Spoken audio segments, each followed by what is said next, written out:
It's the Daily Dog. Hey y'all, welcome back to the Daily Doug. Thanks for being with me today. It's a Monday, it's a new week, and I am happy that y'all are here because for the first time on the Daily Doug, we are going to music by the band Faith No More. I'm not sure what I'm in for, but I'm here, and I'm glad that you are here as well. So, the song that we're going to be doing from Faith No More today is called Midlife Crisis, and this is the lead single from their fourth album called Angel Dust, released back in 1992. Now, at that particular time, the summer of 1992, when this album came out, I was between my freshman year and my sophomore year of high school. I had heard, I think, Epic from Faith No More, which is from their third album, The Real Thing, released in 1989. And to be quite honest, I don't think that I was a fan. I have a memory of hearing or overhearing that song from other people's Walkmans while on the bus. And I was like, I'm not so sure. So I have not been as keen to dive into music from Faith No More since that time, but there are many folks, including several members of the Council of Doug members, that have been asking me to get to this band. They've been patient, they've been requesting it, and today is the day. And because today is the day, I was realizing, for these first time reactions to a band, it's really tough to pick the right first song to get back into a band's sound.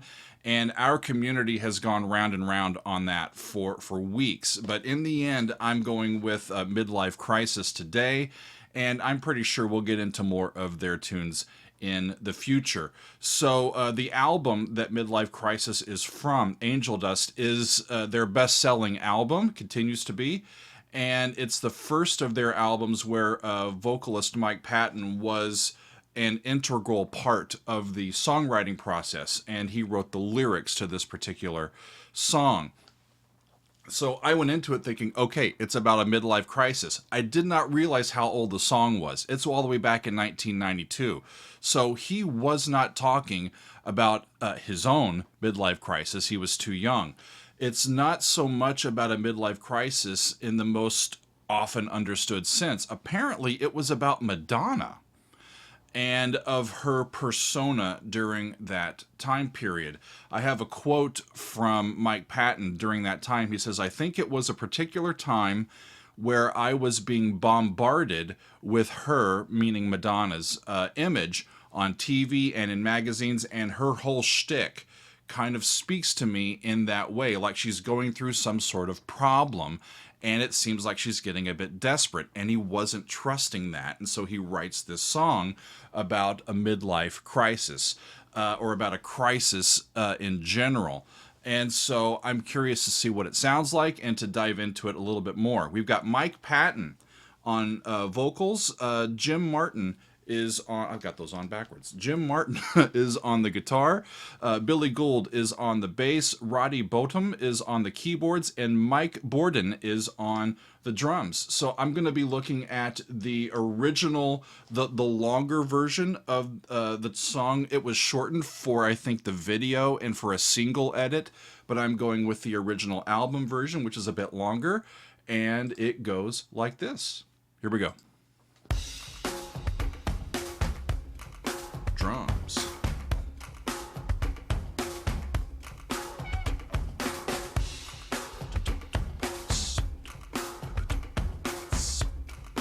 Sounds like, what does that sound like?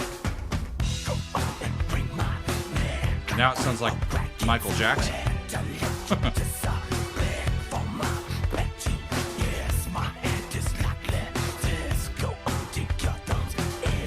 Cannot stop giving.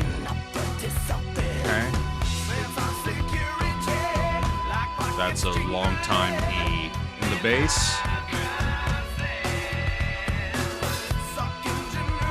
Suck ingenuity down through the family tree. Okay. Subtonic. Okay.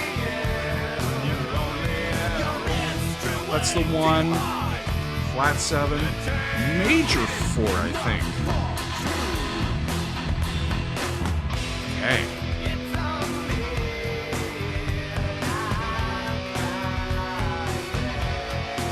real interesting color to his vocals. It's got a lot of vitality to it, a lot of energy. He sings pretty straight tone, but it's got a lot of intensity and cut to it. It's got a little bit of an Alanis Morissette vibe to it, too. I remember hearing a lot of that in the 90s. But that E is staying constant.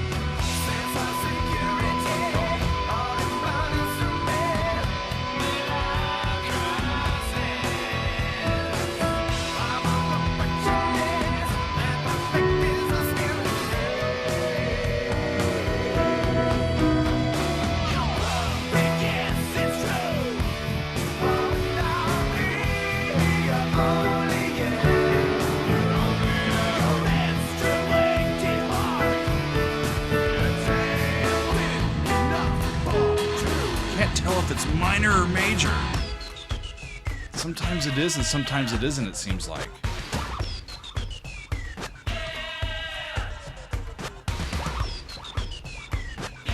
It's got the sampling in there. Takes me back to the sound of music from my high school years.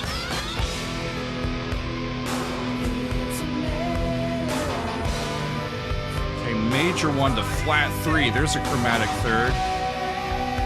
And another chromatic third.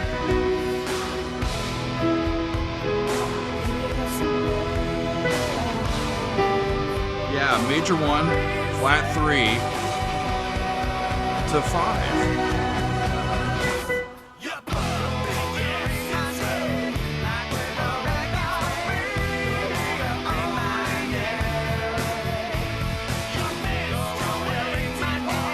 It's a lot of words happening at the same time.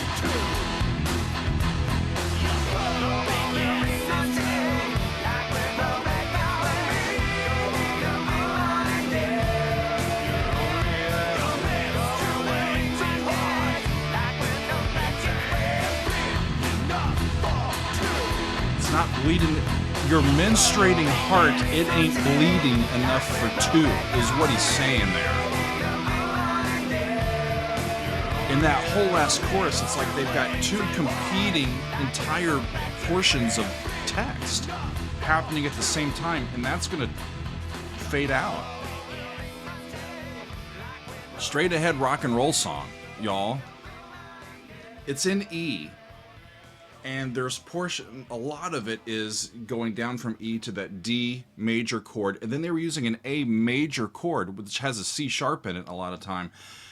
And I heard E minor a lot, but I also heard E major some in there. And they were going back and forth. And then towards the middle to later part of the song, they were hitting 3 straight chords. It was like they were hitting E major and then taking that G sharp that's in that chord and going to a G chord, flat 3, and then taking the B that's in that chord and then using that to go to the B chord, to 5. It would be major 1, major flat 3 to major 5 is the chords that I heard during that one section.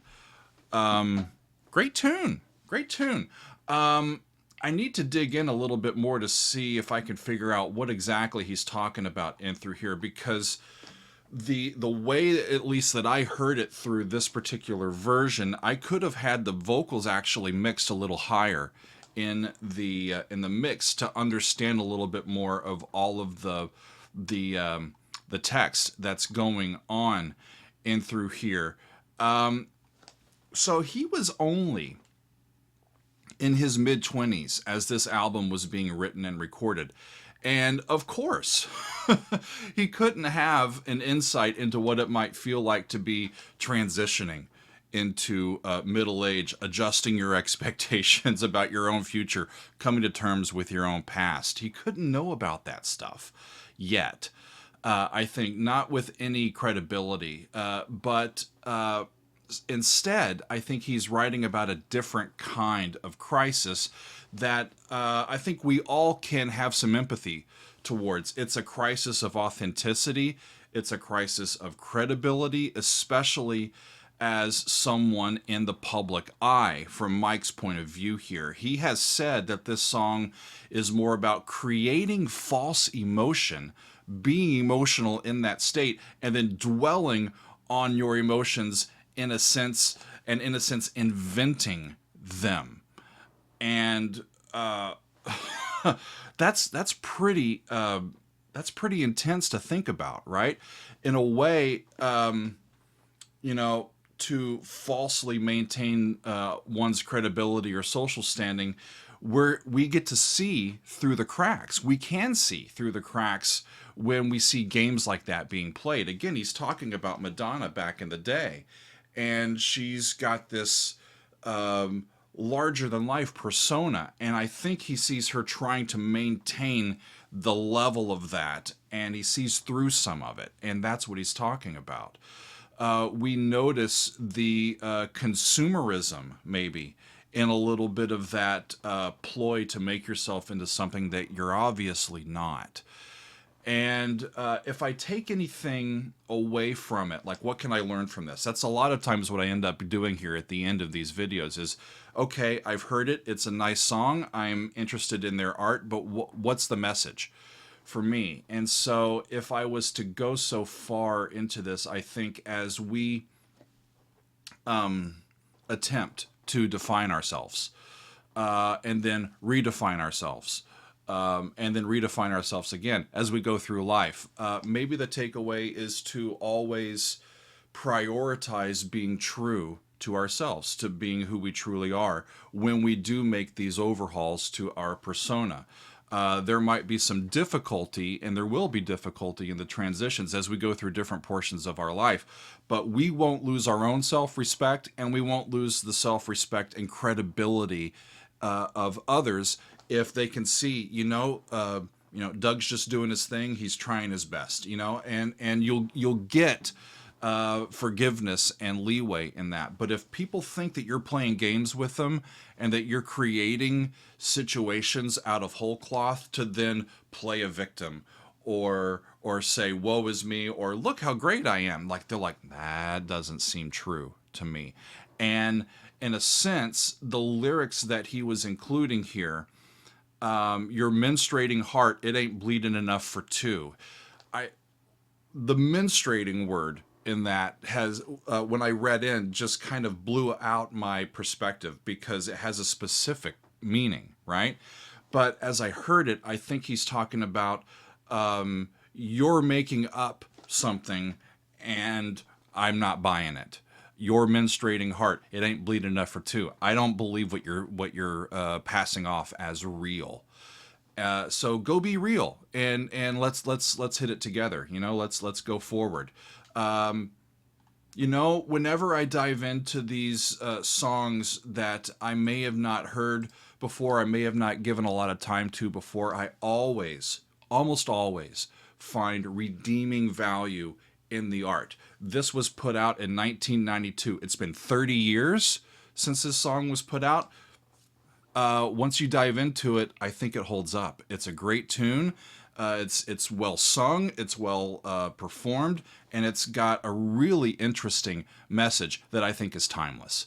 So it was fun to get to Faith No More finally on the channel with their song Midlife Crisis. Council members, I'm pretty sure that we'll dive into some more Faith No More maybe this weekend at an upcoming council chat, but I'm sure that they'll be back on the YouTube channel before too long. Thanks y'all for hanging out with me today, and we will see you next time on another edition of The Daily Doug.